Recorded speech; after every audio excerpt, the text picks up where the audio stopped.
You ever hand someone a gift so big it could change their life, only to watch them throw it away like a used napkin? Yeah, that's where this all started. My name's Tyler, I'm 33, and for most of my life, I've been the kind of guy who keeps his head down, does the work, and tries to stay out of the family drama. But it turns out, even if you avoid the fire, it'll find a way to burn you if you're standing close enough. Growing up, I was the quiet one, the responsible one, not the golden child. Oh no, that title belonged to my younger brother, Chase. 2 years my junior and 10 times louder. Chase has always had a magnetic pull. People either loved him or hated him. There was no in between. He could sweet-talk his way out of any mess, and somehow spin things so that even when he was dead wrong, he still walked away like he won. My parents? They ate it up. Especially Mom. She always had a soft spot for him, like he was this fragile little bird who needed constant praise and protection. Dad was more even-keeled, but over time, even he seemed to start buying into the narrative that Chase was just going through a phase every time he messed up. Meanwhile, I kept my head down. I got decent grades, worked part-time through college, and eventually built a digital marketing business from scratch in my late 20s. Nothing flashy, but successful. I don't post about it. I don't flaunt it. Most people in my life barely understand what I do, including my family, but they knew I was doing well. That was enough for them to feel vaguely proud, but not curious enough to ask for details. And I was fine with that, until it wasn't. See, about a year and a half ago, I came into a little unexpected windfall. My company landed a contract with a major brand, one of those once-in-a-career deals that came out of nowhere but changed everything. Overnight, I went from comfortable to wealthy. Not billionaire wealthy, not private jet wealthy, but comfortable enough that I could finally start giving back in the way I always wanted to. That's when I had the idea I'd buy a lake house. Not for me, but for my parents. A retirement gift. Something to thank them for all the sacrifices they made when we were growing up, especially Dad, who worked double shifts at the plant for years just to keep us in school clothes and cereal. They weren't perfect parents by any stretch, but they were good people who'd always put family first. Or at least, that's what I believed.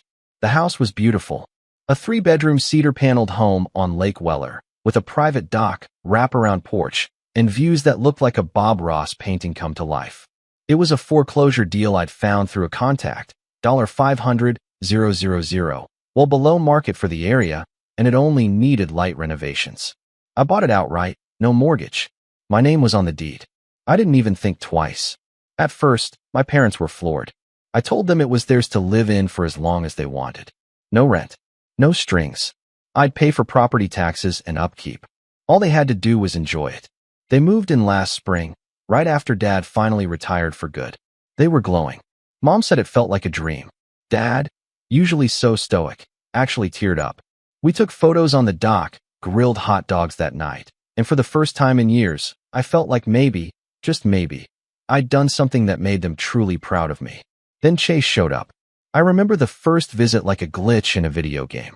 Chase pulled up unannounced in his blacked-out Jeep, blasting some EDM song, wearing a tank top and cargo shorts like he was auditioning for a low-budget reality show. His wife, Sabrina, hopped out of the passenger side with a little yappy dog tucked in her designer purse and a pair of sunglasses so oversized she looked like a cartoon. They hugged Mom and Dad, waved at me like I was the Uber driver, and proceeded to tour the house like it was a free Airbnb stay. Chase was all smiles. Bro, this place is sick. You serious? You bought this for them. He clapped me on the back like I'd won a carnival prize. Sabrina gave a little whistle and said, wow, lake view and everything? You really do have money. The way she said it, it wasn't admiration.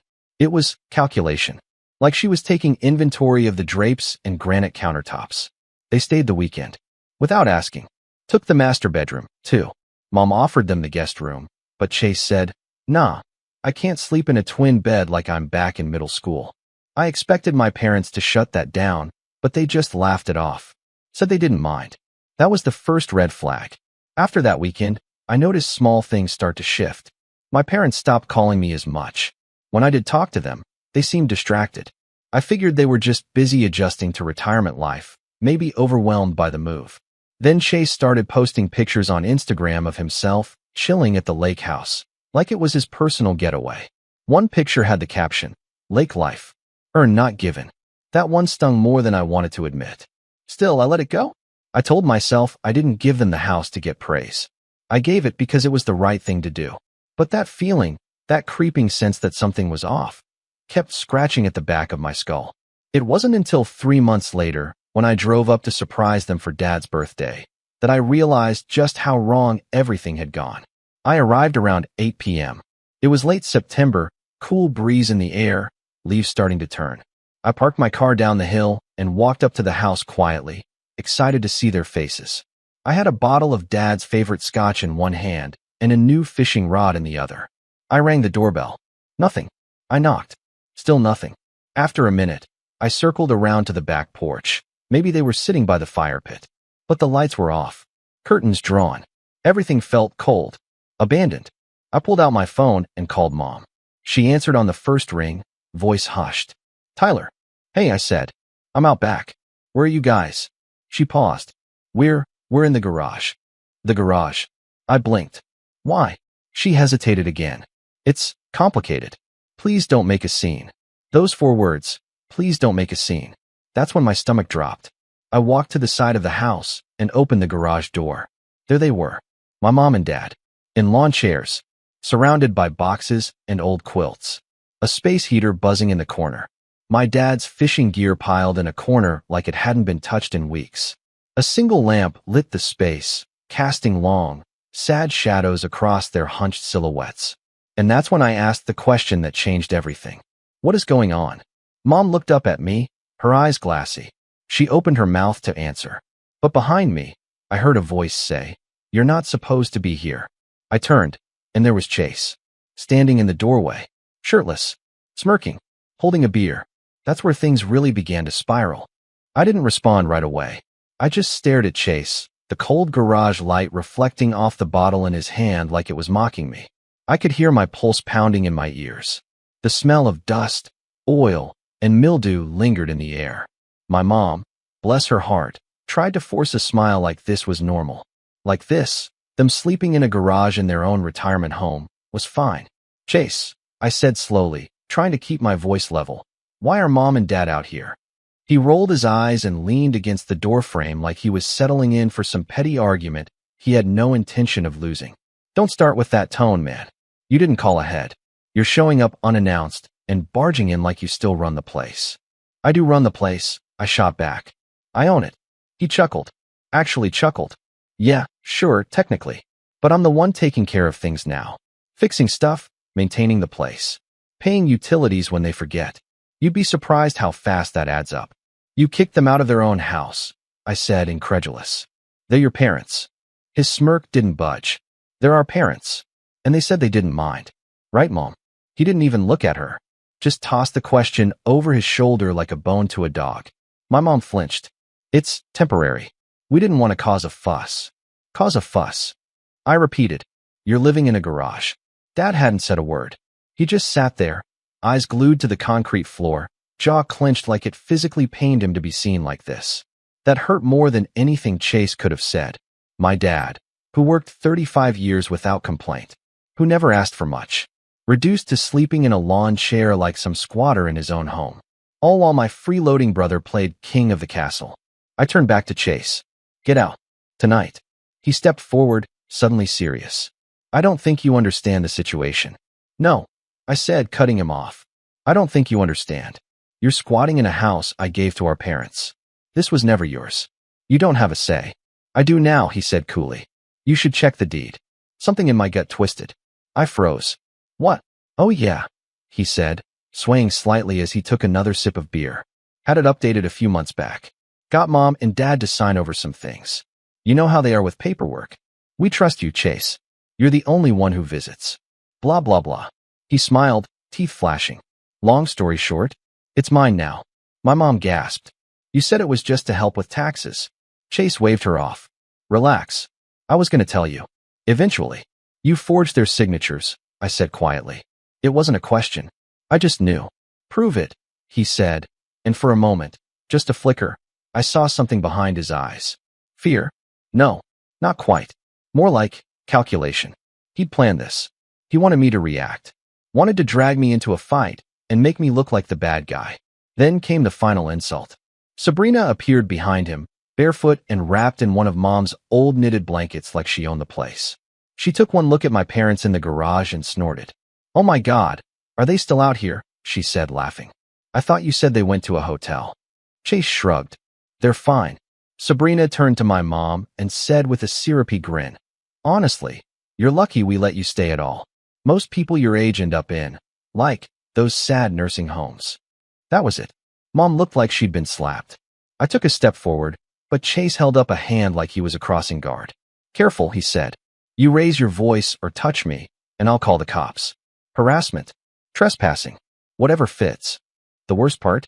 He could probably make it stick, at least for the night. I turned back to my parents. "Pack a bag," I said quietly. "You're coming with me." My dad still hadn't moved, but I saw a twitch in his jaw. Anger, maybe shame, maybe both. He looked like a man who'd lost everything and was trying to decide if he deserved to get it back. "I'll drive," I told them. "We'll talk later." They didn't argue. We left that night without saying another word to Chase or Sabrina. I didn't trust myself to speak.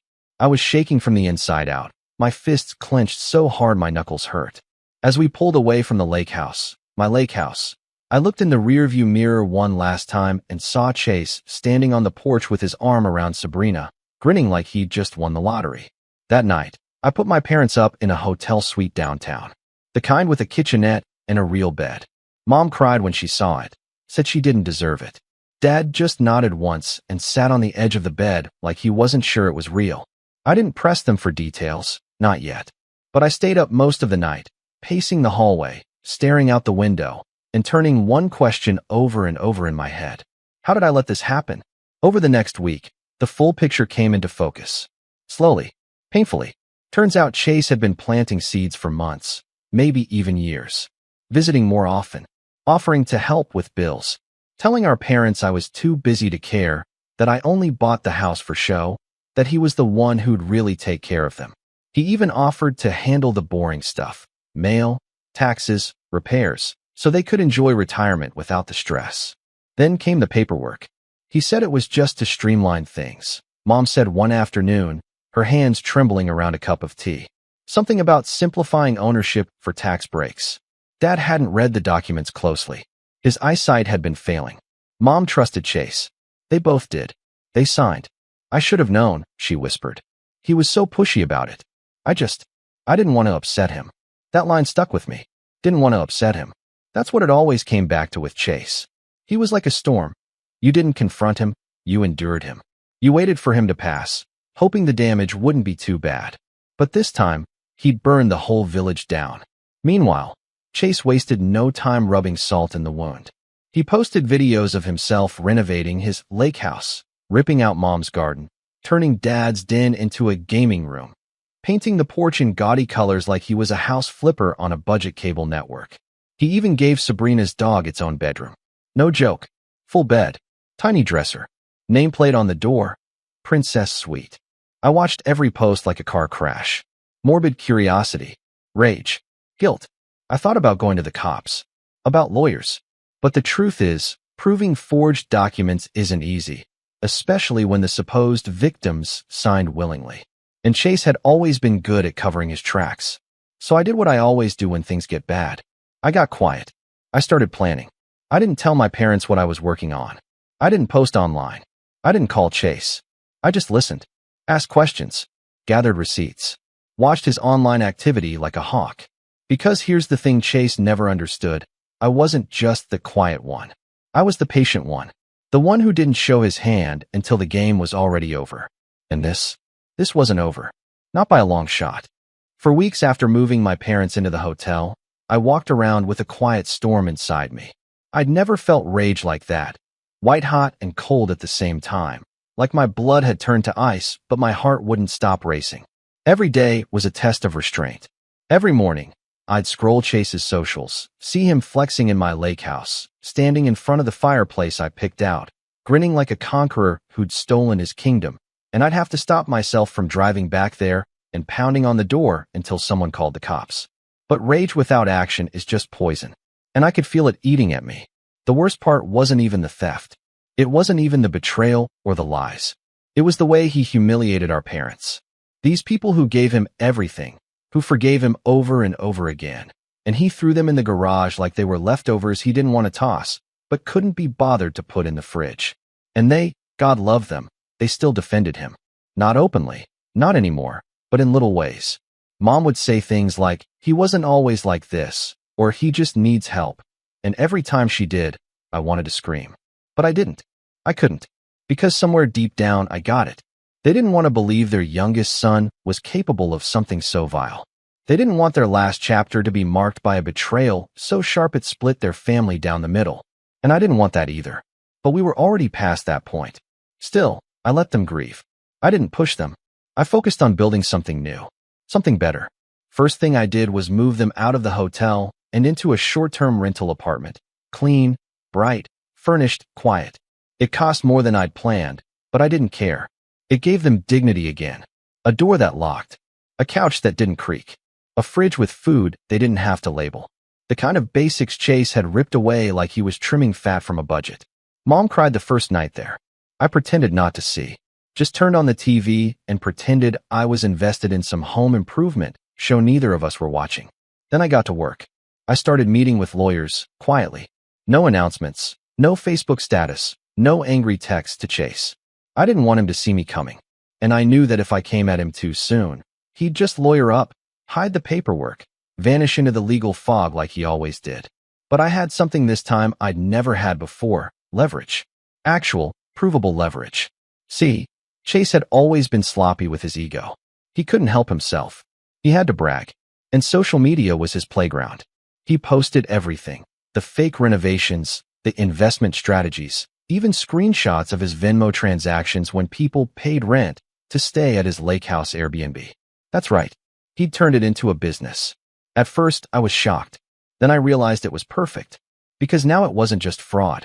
It was tax fraud, housing code violations, illegal rental operations on residential zone property.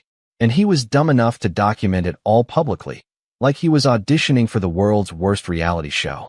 I started screen recording everything. Every post, every story, every comment where he replied, "Yeah man, my parents don't even live here anymore." I took it over. Every time he tagged a fake business account that linked back to a Cash App under his name. It was all digital breadcrumbs, and I followed every one. Meanwhile, I helped my parents rebuild their lives, piece by piece. I got Dad set up with a part-time fishing club downtown. Nothing big, just something to get him out of the house and back into the world. He didn't talk much those days, but I could see him slowly defrosting, bit by bit, like ice breaking up on a frozen pond. Mom started volunteering at the library. She shelved books, helped kids with reading hour, made friends with the other retirees. Every week, she seemed to stand a little straighter, laugh a little more. They never asked about Chase. Not once.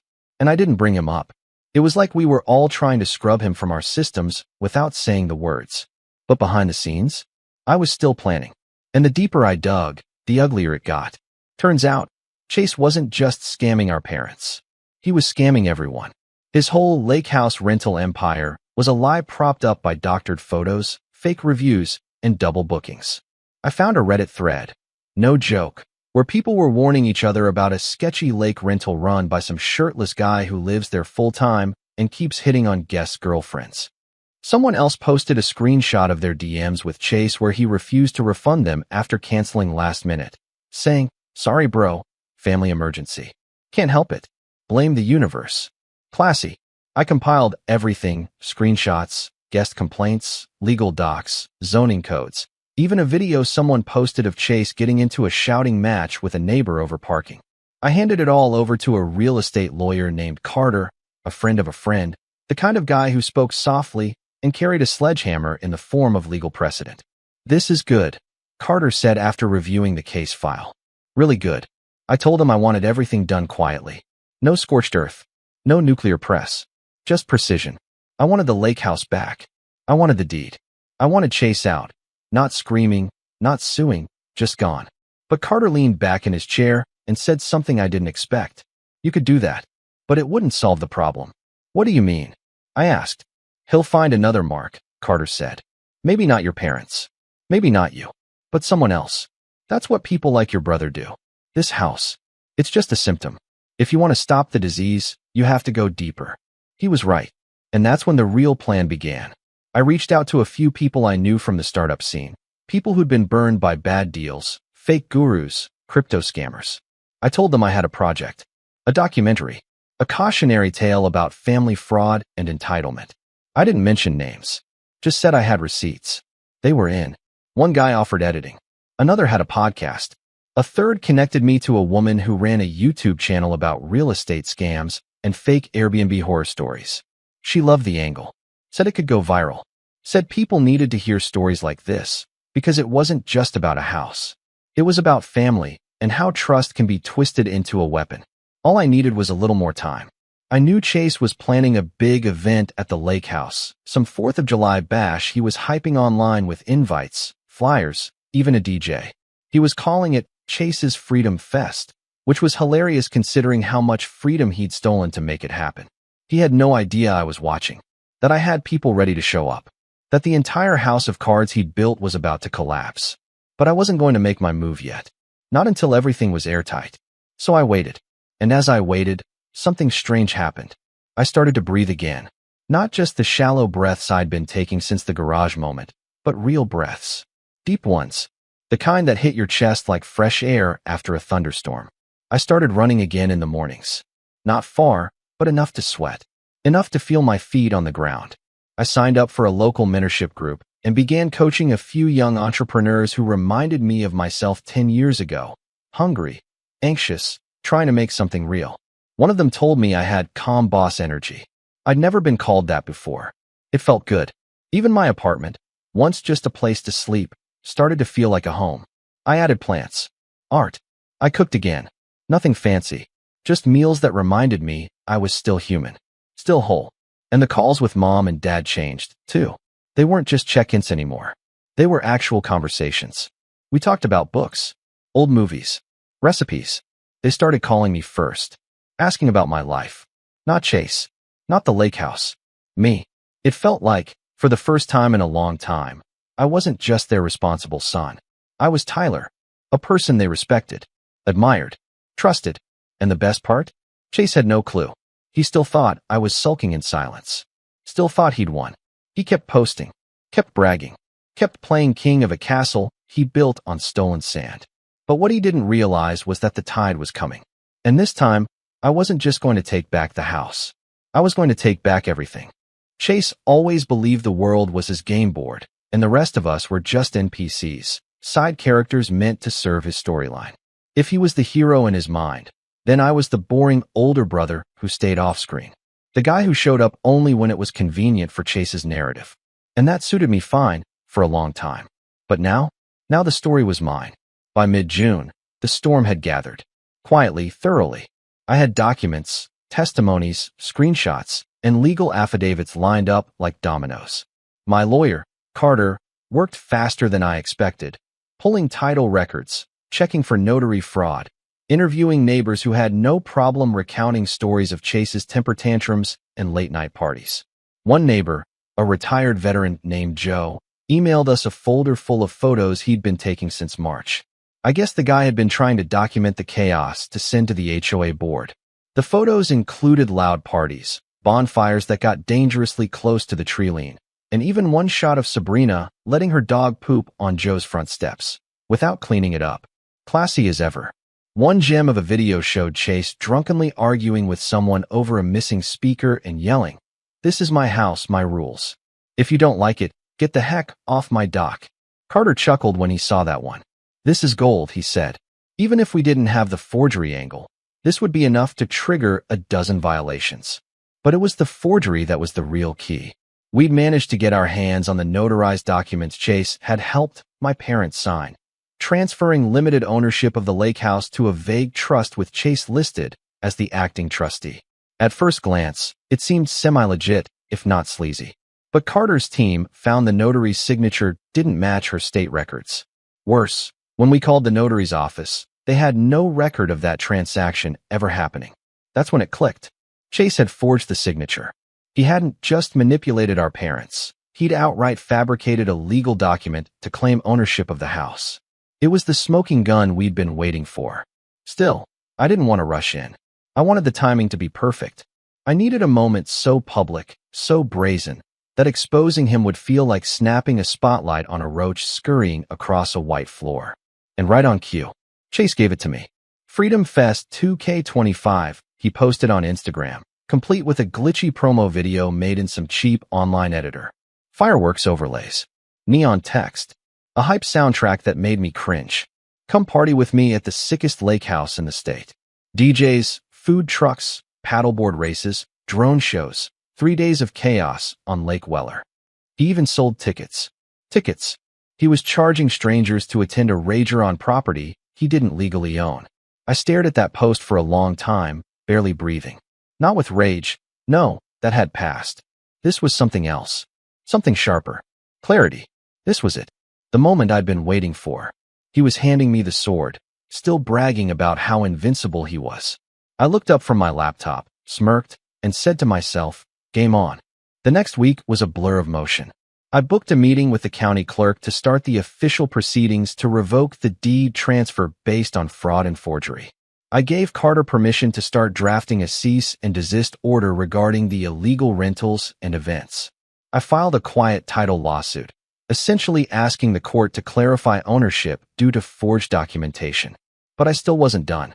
See, I didn't just want the house back. I wanted everyone to see what he did. I wanted him to feel the humiliation he'd never once experienced in his golden boy life. And I wanted it to unfold slowly, publicly, the kind of thing that would linger in his shadow for years. So I made a few more calls. First, I reached out to a freelance journalist I knew, Madison. We'd worked together years ago on a startup feature, and she'd since grown her own audience covering consumer fraud and real estate scams. Her channel had nearly 300,000 followers, and she was known for making deep dive videos that often went viral. I sent her a sample of the story, just a teaser. Within an hour, she called me. Are you kidding me? She said. This is insane. You're telling me your brother stole your parents' house and turned it into a fake luxury rental scam. I'm telling you, I replied. That's just the beginning. She wanted it. Badly. But I asked her to hold off on releasing anything until after Freedom Fest. I told her I'd give her full access to the documents, testimonies, and video evidence after the storm hit. Next, I called Brendan, one of the guys from the startup mentorship group. Young, ambitious, and deadly with a drone. I asked if he wanted to help document a real-life downfall. He said, say less. I'm in. Finally, I made one last call. My cousin, Natalie. She was a paralegal and also, importantly, very close to Mom. Natalie had always seen through Chase's crap, but kept her distance to keep peace in the family. I told her everything. I mean everything. She didn't even hesitate. Whatever you need, she said. Let's bury him. By July 2nd, the plan was locked in. My parents still didn't know everything. I told them I was handling things, but left out the details. I didn't want them worrying. I didn't want them talking. Not yet. Freedom Fest began on Friday, July 4th. I didn't show up that day. Instead, I watched. Brendan flew a drone overhead from the public park across the lake and filmed everything. The crowd of partygoers lining up at the makeshift gates, the giant inflatable floats covering the water, the food trucks blocking the road. Chase strutted around shirtless with a walkie-talkie clipped to his cargo shorts, barking orders like a low-rent event manager. He even had a microphone and was shouting things like, "Welcome to my house," and "Freedom ain't free, but this party sure was worth it." The irony was thick enough to choke on. Meanwhile, Carter filed the final paperwork in the background. Natalie had coordinated with a process server to be on standby. And Madison? She was ready with a camera crew just out of sight, sitting in a van with a local videographer. We weren't just taking the house back. We were turning the lights on in front of an audience. The next morning, Saturday, July 5th, I made my move. I arrived at the Lakehouse just after noon. I wore plain jeans, a dark t-shirt, and a windbreaker. Calm. Controlled. Brendan followed behind me with a drone rig tucked in a gym bag. Natalie stood off to the side, phone in hand. Carter's assistant trailed behind, carrying a clipboard with documents an inch thick. The place was still buzzing from the night before. Some people were passed out in lawn chairs. Others milled around the dock, drinking hard seltzers and tossing bean bags. Music thumped lazily from a speaker near the porch. And there was Chase, standing on the balcony, taking selfies. He didn't see me at first. Not until I stepped through the open gate and made my way up the porch. Then he froze. "Tyler," he said, blinking like I was a hallucination. "What are you doing here?" "Just came to check on my house," I said calmly. "Thought I'd drop in for the holiday." He laughed, but it was shaky. "You're trespassing, man. You need to leave." "I already told you." I raised a hand and snapped my fingers. Behind me, Natalie nodded to the process server, who stepped forward and handed Chase a thick envelope. "What's this?" Chase asked, his voice rising. "That," I said, "is a court order. Filed yesterday. Includes a motion to void the deed transfer due to forgery, illegal rental operations, zoning violations, and tax evasion. Effective immediately, the property is under legal dispute, and you're ordered to vacate until the case is resolved." He paled. "You're bluffing," he spat. "You can't just walk in here and take everything back." "Actually," said Carter's assistant, stepping forward, "we can. And we are. You'll have a chance to contest it in court. Assuming you don't end up charged first." "You set me up," Chase shouted. "No," I said quietly. "You set yourself up. I just hit record." That's when the drone lifted off. Brendan was filming. Madison's crew appeared from behind the parked van. Guests began murmuring, pulling out phones, whispering, backing away like they didn't want to get caught in whatever this was becoming. Sabrina stepped outside and shrieked, "Why are there cameras? What is this?" And I just smiled. Because for the first time in my life, Chase had nowhere to run. The moment the cameras came out, Chase tried to play it cool, but he was cracking around the edges. His fake tan did little to mask the beads of sweat breaking across his forehead, and the confident smirk he always wore in crisis began to twitch, unsure of where it belonged.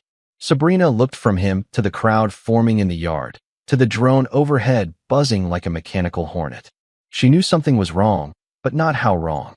Yet. "Stop filming," Chase barked. "This is private property. You're not allowed to film here."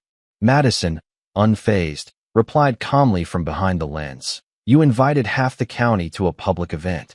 You sold tickets online. This is newsworthy now. You can't just—" "We have permission from the process server and the legal representatives to record on-site," she cut in. "And I have 3 different people on record stating you advertised the house as your own while forging documentation. But hey, feel free to keep talking." Chase looked around for allies, but all he found were confused guests backing away like someone had set a fire. Even the DJ turned the music down.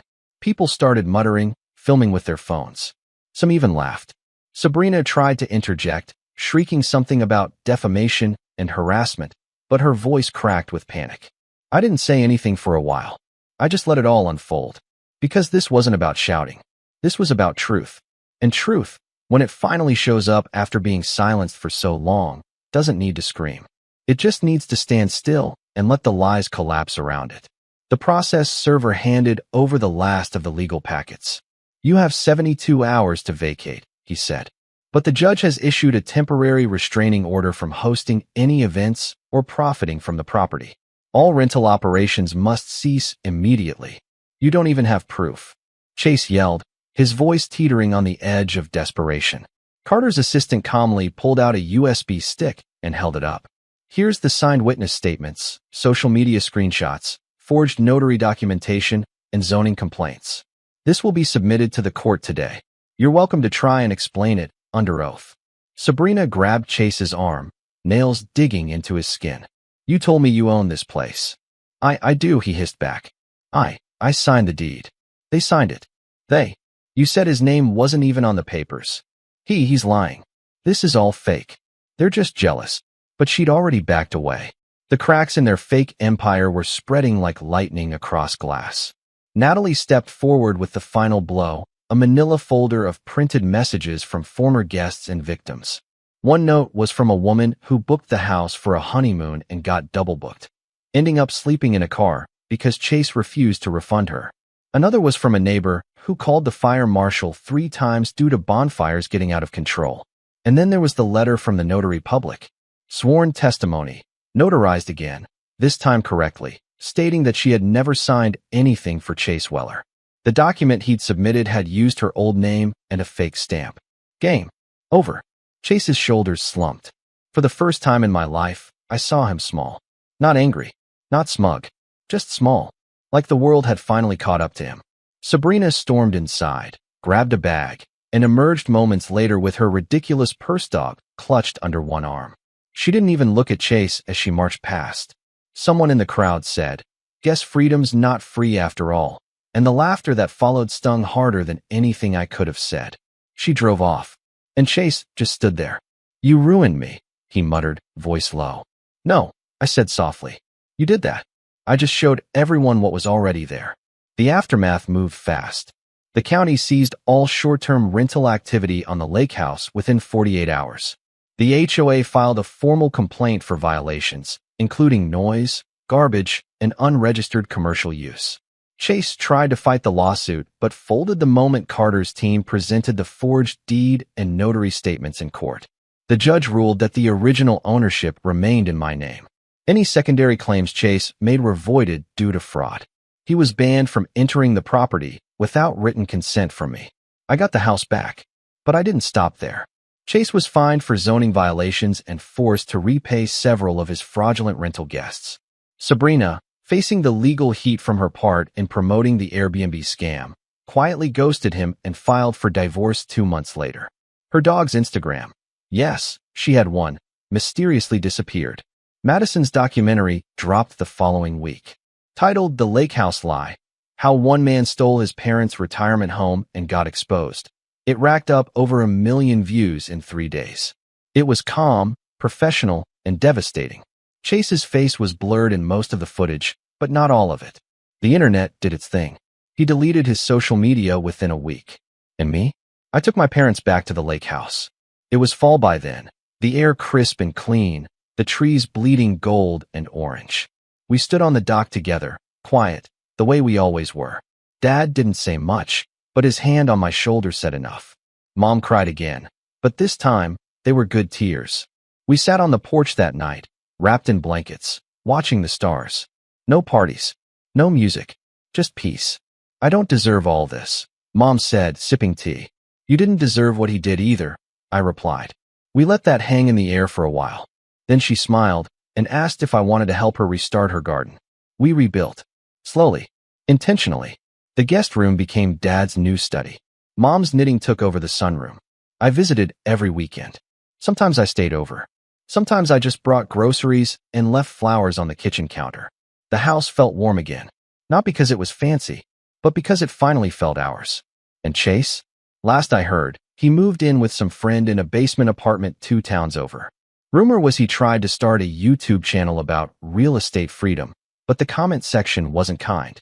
Every video he uploaded got swarmed with quotes from Madison's documentary. He disappeared from public life after that. And me? I didn't say a word. I just lived. Because the best revenge isn't just getting even. It's being everything they said you couldn't be, quietly, completely, and without looking back. And the last time I drove past the old mailbox and saw our family name shining in the sunlight, I smiled. Not because I'd won, but because this time I didn't lose. And neither did they.